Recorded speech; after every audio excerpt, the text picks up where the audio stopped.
নিউজটা নিতে চাই ওয়েবকাস্টিং নিয়ে। অনেক গুজব হচ্ছে, কিন্তু ওয়েবকাস্টিংয়ের ফুটেজ কমপক্ষে 1 বছর সংরক্ষণ করে রাখতে চলেছে এবার নির্বাচন কমিশন। ওয়েবকাস্টিং আপনারা জানেন কিভাবে ওয়েবকাস্টিংটা হবে।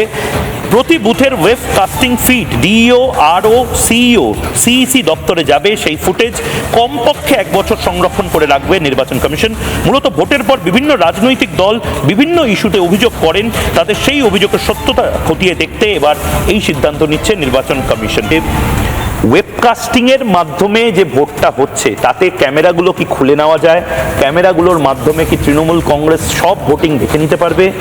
ওয়েবকাস্টিং যে হচ্ছে সেটা আসলে সোনার পাথর বাটি, না এবার ওয়েবকাস্টিংটা আসলে সমস্ত সমীকরণ বদলে দেবে? ওয়েবকাস্টিং এমন একটা প্রযুক্তি যেটা আমরা ব্যবহার করছি এবারে, যাতে এই ভোট গ্রহণ প্রক্রিয়াটা একেবারে সম্পূর্ণ স্বচ্ছভাবে করা যায়।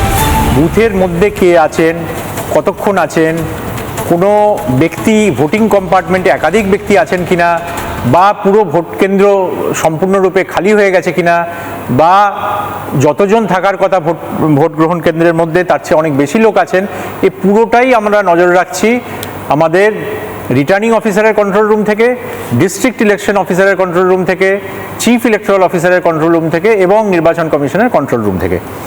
এটার জন্য আমরা আলাদাভাবে ক্যামেরা টেস্টিং করছি P-5 ডেতে, অর্থাৎ যেটা 29 তারিখে হবে তার কাজ আজকে চলছে, টেস্টিংয়ের কাজ। তারপরে যেদিন ভোট নেওয়া হবে তার 2 দিন আগে টেস্ট করা হবে।